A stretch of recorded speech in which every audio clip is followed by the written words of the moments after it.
উত্তর ত্রিপুরা জেলার জেলা সদর ধর্মনগর শহরের ডিএনভি রোড এলাকায় অবস্থিত সিপিআইএম পার্টি অফিসে ভারতের গণতান্ত্রিক যুব ফেডারেশন ধর্মনগর পূর্ব অঞ্চল কমিটির ২৩তম অঞ্চল সম্মেলন রবিবার দুপুর ১২:৩০ নাগাদ পান্না দেবরায় মঞ্চে অনুষ্ঠিত হয়।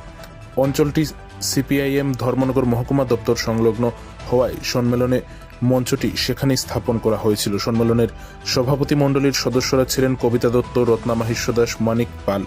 ত্রিপুরা সংস্কৃতি সমন্বয় কেন্দ্রের শিল্পীরা উদ্বোধনী গণসঙ্গীত পরিবেশনের মাধ্যমে প্রতিনিধি সম্মেলনের সূচনা করেন। সংগঠনের প্রাক্তন যুবনেতা তথা সিপিআইএম ধর্মনগর উত্তর ত্রিপুরা জেলা সম্পাদক অভিজিৎ দে উদ্বোধনী বক্তব্য রাখেন। প্রধান বক্তা হিসেবে উপস্থিত ছিলেন সংগঠনের রাজ্য সম্পাদক মণ্ডলীর সদস্য বাসুদেব ভট্টাচার্য। পতাকা উত্তোলন ও শহীদ স্মরণে শ্রদ্ধা নিবেদনের মাধ্যমে সম্মেলনের কার্যক্রম শুরু হয়। সংগঠনের রাজ্য সম্পাদক মণ্ডলীর সদস্য বাসুদেব ভট্টাচার্য পতাকা উত্তোলন করেন। সম্মেলনে ভারতের গণতান্ত্রিক যুব ফেডারেশনের ধর্মনগর মহকুমা সম্পাদক অর্জুন নাথ সাংগঠনিক আলোচনা করেন। সম্মেলনে মোট ৫৭ জন প্রতিনিধিত্ব করেন। ৪টি ইউনিট থেকে মোট ৪ জন প্রতিনিধি রিপোর্ট রেখেছেন।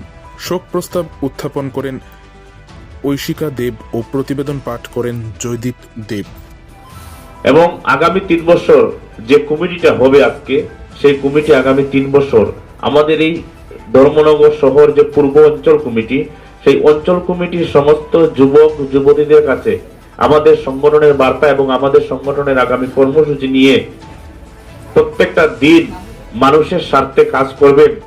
এই কমিটি আজকে গঠন হওয়ার পরেই আগামী দিন কাজ সম্পন্ন হবে।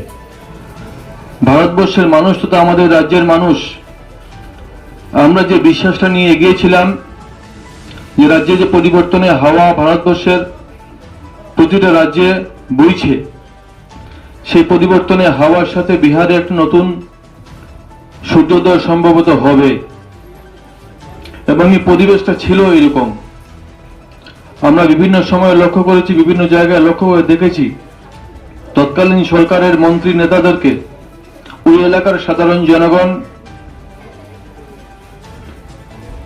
ধিক্কার দিচ্ছেন প্রতি পদক্ষেপে, কিন্তু এরপর যে রেজাল্ট বেরিয়ে আসছে সেই রেজাল্টটা আমরা মনে করি গণতন্ত্রের পক্ষে কাম্য নয়। গণতন্ত্রের অধিকারকে, গণতন্ত্রের যে পীঠস্থান থাকার দরকার ছিল, সেই জায়গাটাকে ধ্বংস করে একটা নতুন সৃষ্টি করার চেষ্টা করছে, নতুন একটা ধ্বংসের মূর্ত প্রতীক সৃষ্টি করার চেষ্টা চলছে এবং তারই প্রতিফলন বিহারের নির্বাচনের রেজাল্ট।